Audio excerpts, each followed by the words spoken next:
Ya, 101,1 Smart FM Makassar, The Spirit of Indonesia, Business and Inspiration.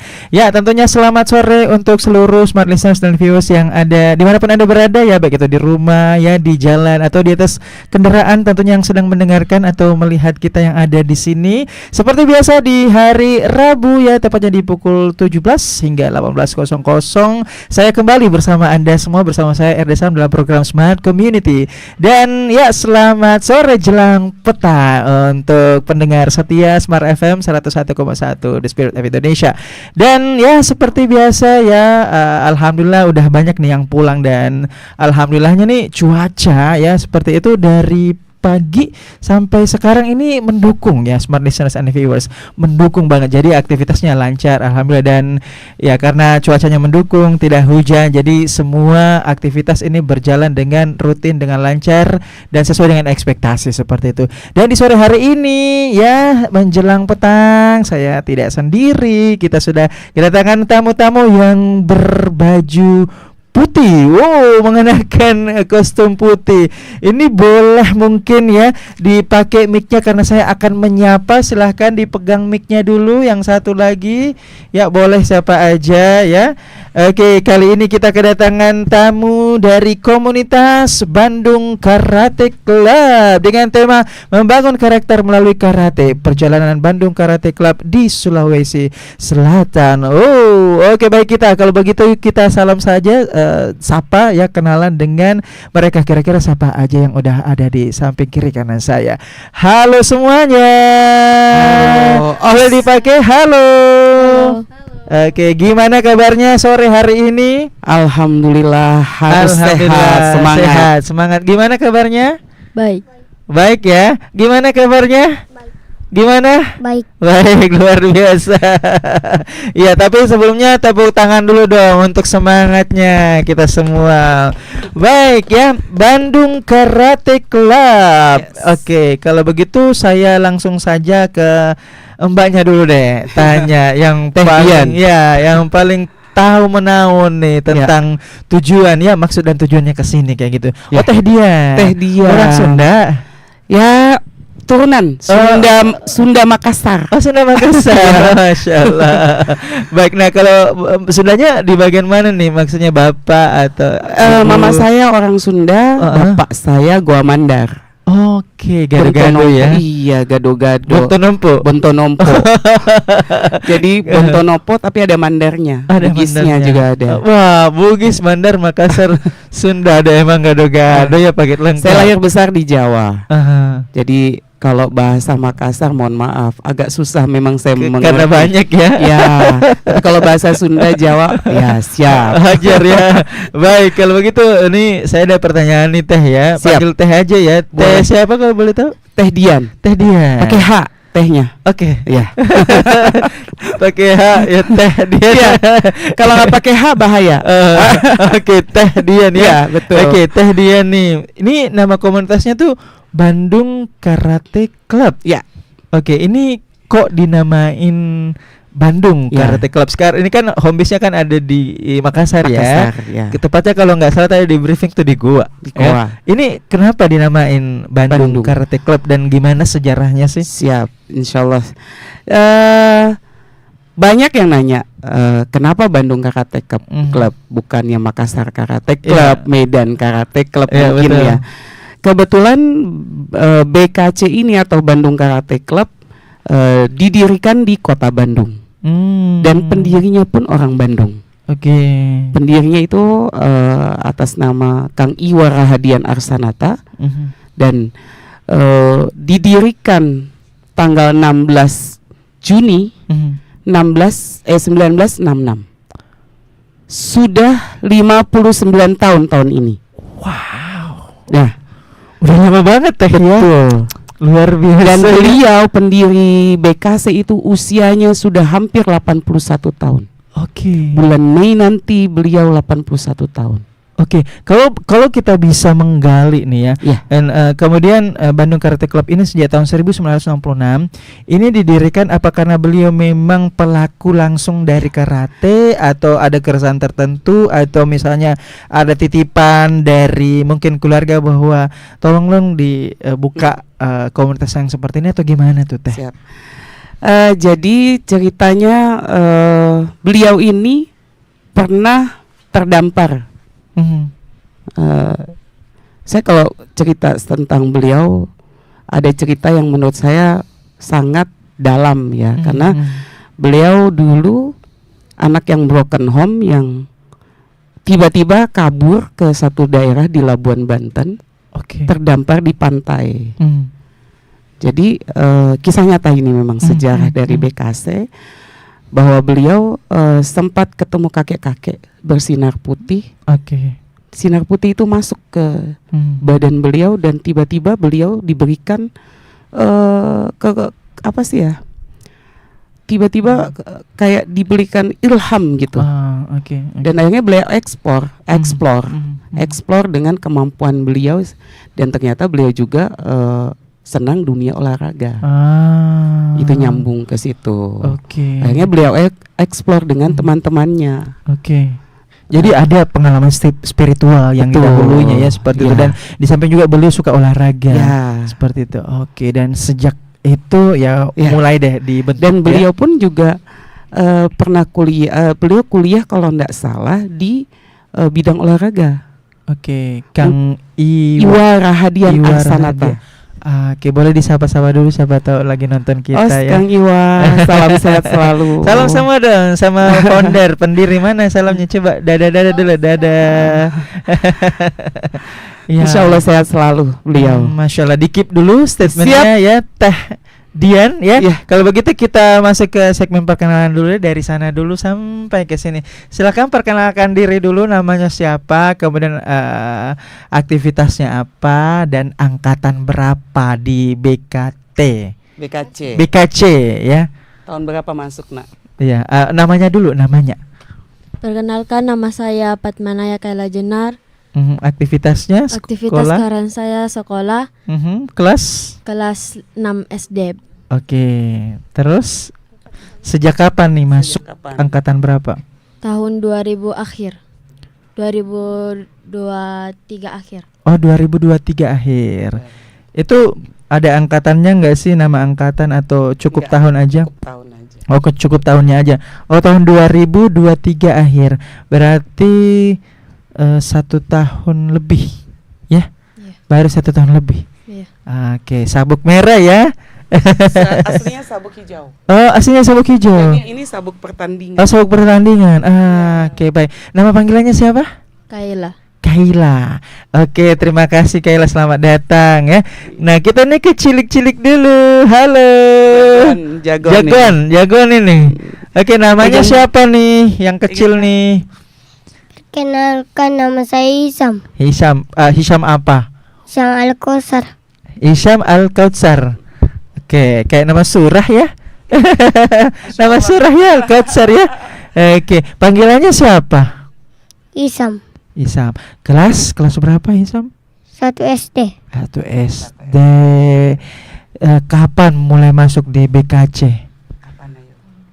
Udah berapa lama? Ayo, berapa? 2021. Ayo jawab, ayo. 22 akhir. Tahun 2002. Ini senior daripada ini Kaila. Lebih senior bisa. Disimpan dulu ya pertanyaannya ya. Kita ke Teh Dian lagi, boleh memperkenalkan ulang ke Smart Listeners Ibu saya silakan. Nama saya Dian Seniwati, cukup dipanggil Teh Dian. Saya kebetulan bersamai BKC ini sejak 33 tahun. Jadi dari tahun 1992 saya masih SMP kelas 1. Sekarang saya sudah punya anak, hampir kuliah. Jadi statusnya di struktur ini sebagai apa nih? Saya sebagai kalau di struktur BKC Sulsel itu saya sebagai ketua MSH. Ketua Majelis Sabuk Hitam. Masya Allah. Kalau di dalam dojo ini saya sebagai pelatih utama. Dan sebagai emak-emaknya anak-anak. Mamanya yang paling 30 utama tahun ya. Wow, ya, 33 tahun 33 ini. tahun. Sebelum saya masih seusia mereka, sekarang saya sudah punya anak hampir lulus SMA ini. Wah, luar biasa. Ya, selamat datang ya Teh. Ya, terima Oke, kasih. selanjutnya nih namanya siapa, aktivitasnya apa, sejak tahun berapa masuk di BKC? Silakan. Baik, nama saya Diandra Nagita Kailasya Putri, akrab dipanggil Diandra. Saya saat ini menduduki kelas 2 SMA dan juga angkatan saya itu tahun 2022 tengah. 2022 tengah. Iya. Tapi ini ada yang cukup berbeda. Ini ada selempang ya. Ini mencerminkan cara ngomongnya. Ya, ya kan. Kalau tunggu saya baca dulu apa nih. Duta Pelajar Kabupaten Gua Berbakat. Wah, luar biasa. BKC pasti bangga dong. Tepuk tangan dulu. Ya, Saya dapat selempang berbakat juga dari BKC karena saya waktu itu unjuk bakatnya karate. Oke, luar biasa, tepuk tangan dulu. Nama panggilannya siapa? Diandra. Dian. Sejak masuk di BKC sejak tahun 2022 tengah. 2022 tengah. Pertengahan tahun 2022 maksudnya ya. Iya. Oke, selamat datang ya di dulu ini tempatnya Bapak ya. Kok jadi curcol ya. Maria, halo. Oke, selanjutnya siapa? Nih, boleh nih dikasih mic-nya. Silakan. Perkenalkan namanya siapa, kemudian aktivitasnya apa, dan sejak kapan masuk di BKC? Perkenalkan, nama saya Muhammad Ghazal Gifari. Ya, lanjut. Boleh, silakan. Kelas 2 SMP. Awal masuk BKC tahun awal 2023. Awal tahun 2023. 2023. Berarti sudah 1 tahun lebih ya. Oke, itu ada fanspace di sana. Halo fanspace-nya. Lagi pada seru di sana nontonnya ya. Oke, tapi mengapa memilih BKC? Mungkin siapa tahu masih ada ya lembaga yang sejenis yang sama baiknya, tapi kenapa kemudian pilihannya jatuh ke BKC seperti itu? Karena ekskul sekolah. Oh, karena ekskul sekolah. Jadi bagian daripada ekskul sekolah. Maksudnya BKC ini masuk ke sekolah gitu atau bagaimana? Masuk ke sekolah. Masuk ke sekolah sosialisasi, kemudian gabung. Iya. Kayak gitu. Oke. Kalau boleh tahu kelas berapa tadi? Kelas 2 SMP. Kelas 2 SMP. Nama panggilannya? Gifari. Oke. Thank you Gifari ya. Selamat datang di Radio Smart FM di Smart Community. Saya ke sini dulu deh. Oke. Diandra ya. Kok alasannya masuk ke BKC apa nih? Kenapa memilih BKC? Karena sebelumnya Kak itu corona dan semua ekskul ditiadakan. Lalu tahun 2002 awal itu sudah mulai offline kembali kami sekolahnya. Di situ semua ekskul sudah mulai mempromosikan kembali apa yang mereka mau tawarkan ke murid-murid. Dan kebetulan saya OSIS di SMP 2 Barombong dan mengantar Teh Dian untuk keliling sosialisasi tentang pemandu wisatanya ceritanya ya. Pemandu ya. Saya promosikan. Luar biasa. Dan saya juga murid pertama tahun setelah corona. Di SMP Negeri 2 Barombong. Oke. Tapi sebelumnya emang udah kenal dengan Teh Dian kah atau belum sama sekali. emang saat di sekolah aja gitu ya, dan kemudian memutuskan untuk saya bantu deh, saya pandu ke mana-mana gitu ya di sekolah ini kayak gitu ya. Oke. Nah, tapi emang udah ada basic sebelumnya atau suka aja lihat orang main karate, atau disupport sama orang tua, atau didorong atau dipaksa, atau gimana awalnya? Kebetulan memang waktu itu saya mau cari ekskul karate atau semacamnya kayak taekwondo atau silat, tapi belum dapat yang sreg. Tapi ketemu sama Teh Dian, akrab sama Teh Dian saat itu, saya merasa kayak ya sudah, saya ikut di sini saja. Oke, lihat siapa nih, siapa inspirasinya kok tiba-tiba suka kayak ginian gitu?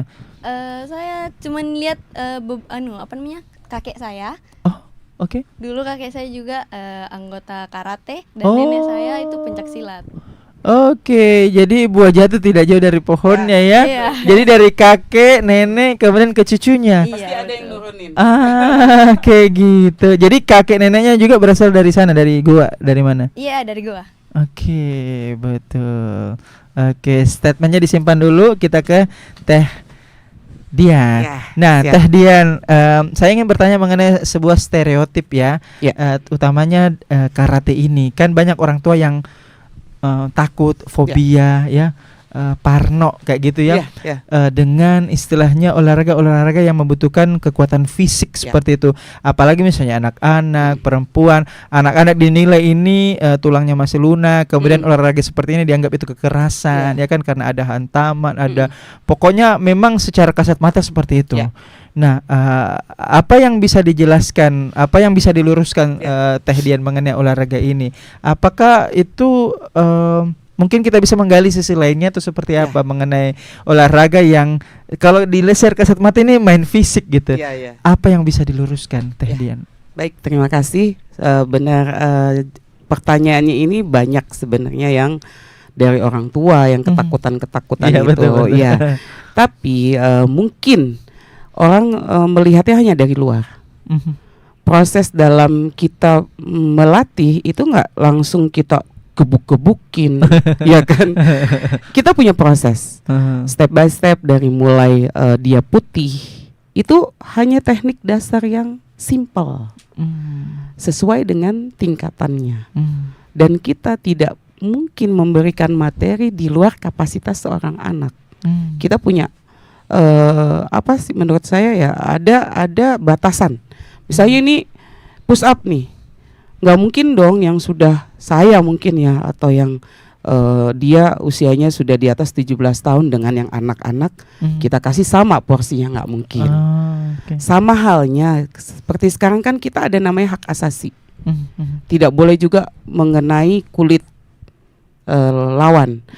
Itu pun saya nggak pernah tanya mungkin anak-anak apakah saya kontak fisik, nggak pernah. Tapi kalau misalnya konsekuensi dari misalnya harus ini nak, nanti kalau kamu melanggar push up, kita berikannya hukumannya yang membuat tulang mereka juga lebih bagus. Push up kan untuk kekuatan tangan, otot ya? tangan. Betul. Push sit up untuk Betul. perut supaya lebih kuat. Jadi terbentuk sendirinya, bukan karena misalnya kita harus tendangan harus bagus begini, tidak. Semua step by step.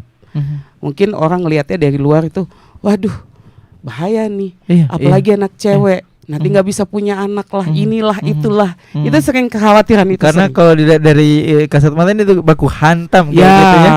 padahal kan nggak begitu juga. Ah. Dan sekarang saya bilang beda dengan dulu. Zaman saya. Sekarang itu dilindungi hak anak-anak. Kita pun pelatih nggak bisa seenaknya main pukul, main hantam, itu nggak. Tanya mungkin anak-anak tidak pernah. Paling saya bawa misalnya target tendangan, itu saya hantam perut, tapi kita punya batas. Tapi pernah ada yang bablas gak sih Teh, yang sepengalamannya Teh ini selama ini? Kalau di BKC sendiri saya belum pernah ya. Tapi beda mungkin kalau di tempat lain saya nggak tahu. Tapi saya melihat ada hal-hal memang yang kadang ya, yang istilahnya pada saat memukul itu bukan dari hati, tapi mungkin siapa tahu dendam ya, atau itu sering mengintimidasi ada. atau apa ya namanya istilahnya seperti itu ya. Nah, itulah kembali lagi kita menanamkan nilai-nilai pada saat berlatih. Itu kan kita ada mengucap janji, sumpah kayak gitu ya. Kalau di Forky itu di umum itu namanya sumpah karate. Tapi kalau di kami di BKC itu ada Pancadharma Kesatria BKC. Jujur satu, apapun itu kita harus jujur. Setelah jujur benar, benar prestasi, menguasai diri, menjaga nama baik. Jadi mereka tidak akan ketika sudah dibungkus. Menguasai diri di sini poinnya adalah mengontrol ya diri kita ya. Jadi poin itu yang tidak saya tekankan. Mengikuti hawa nafsu seperti itu ya. Jadi saya bilang sama anak-anak, walaupun kalian punya ilmu yang banyak, kalian sudah hebat, adab kalian nggak ada, nol nak, saya bilang.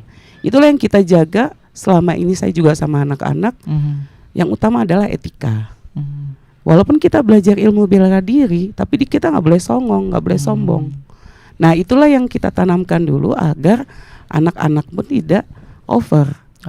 Kami pun sebagai pelatih, kami harus memberikan contoh yang baik. Betul, dan jangan sampai juga ini ternyata di luar sana itu disalahgunakan. Nah, seperti itulah makanya saya bilang sering terjadi ini yang namanya salah gunakan. Emang kalau misalnya kayak dibully nggak tahan udah udah langsung. Saya bilang begini sama anak-anak, yang penting bukan kalian mengganggu nak. Kalau kalian tersudutkan atau merasa terganggu, itulah kalian gunakan bela diri ini. Tapi kalau untuk gaya-gayaan atau songong, mau sombong, saya yang pertama kali akan tegur kalian. Syaratnya yang terpenting adalah mungkin pada saat mengancam keselamatan jiwa aja ya. Itu. Di luar itu nggak boleh ya. Di luar itu nggak boleh ya. Saya bilang kalau kamu terdesak kondisi ya keluarkan. Iya. Karena itu wajib. Kalau misalnya kayak hanya dibully aja, kalau cuma diledekin nggak usah dengerin, saya bilang. Jangan sampai langsung tersulut emosi kayak itu gitu kan ya. biasa anak sekarang kan emosinya berapi-api. Betul. Wah, diledekin nih, balas. Awas lo ya. Jadi saya bilang sama anak-anak, kalau cuma ledekin biarin aja, nggak usah pusing. Buktikan dengan prestasi. Betul. Ya kan? Betul. Oke, baik, terima kasih Teh ya. Saya ke cilik-cilik dulu nih. Halo Hisam. Hisam, kakak mau tanya nih. Nah, kenapa masuk di BKC? Alasannya gimana tuh awalnya? Kenapa masuk di BKC? Kenapa? Karena apa? Ayo. Ada permen. Ayo, kenapa masuk? Isa mau sendiri atau disuruh mama? Iya, disuruh mama atau pengen sendiri? Bilang. Disuruh mama. Oh, disuruh mama. Gimana caranya? Apa dia bilang mama tak? Apa mama bilang? Kakak ikut karate. Apa dia bilang mama tak? Bagaimana? Coba. Caranya bilang bagaimana? Mama tak. Mama pertama kali bilang apa? Iya. Mama pertama kali bilang apa? Ikut karate. Ayo dong, ngomong dong. Bagaimana? Bahasanya gimana? Coba. Bilang Ingat gak Hisam masuk karate ya? masuk karate ya? Kayak gitu. Kayak gitu. Iya. Sekarang coba kakak kasih tahu. Punya medali, ya kan? Punya medali.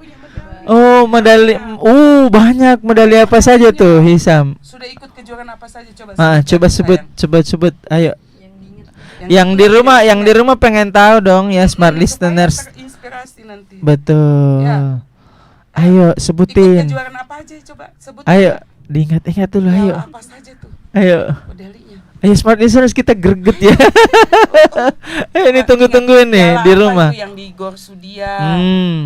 Terus di Gor Unhas. Iya. Poltekkes. Pernah Poltekkes. Kemudian apa lagi? Kejuaraan piala apa? Ayo ngomong. Piala apa? Piala Presiden. Presiden ya. Luar biasa. Dapat apa? Dapat medali apa? Perak apa emas? Perak. Tepuk tangan dulu dong. Oke, terima kasih Hisam ya. Oke, sebentar kalau kakak tanya ini lebih lebih cerewet. Pendiam sih ya. Oke, baik selanjutnya. Nah, kenapa masuk ke BKC alasannya? Mungkin bisa diceritain awal mulanya kayak gimana? Itu hari ajakan teman. Ajakan teman. Tapi Iya. langsung diain aja atau cari tahu dulu atau kayak gimana? Dulu sempat masuk karate tapi berhenti dulu. Oh, Oh, oke. Jadi ini adalah lanjutan. Iya. Jadi ada dasarnya kayak gitu. Iya. Nah, kalau misalnya respon dari orang tua atau dukungannya mengenai masuknya kamu ke karate itu dilarang, biasa aja, didukung atau gimana tuh? Disupport. Oh, disupport. Iya. Wah, seperti apa bentuk supportnya orang tua? Mau mengantar pertandingan. Oke, nah kalau pencapaiannya siapa lagi namanya? Kaila. Kaila pencapaiannya sejak masuk karate ini ada nggak sih, atau kalau misalnya ternyata ada beberapa itu boleh di spill nggak sih ke smart listeners dan viewers yang ada di rumah? Apa gitu? Pernah ikut? Apa aja?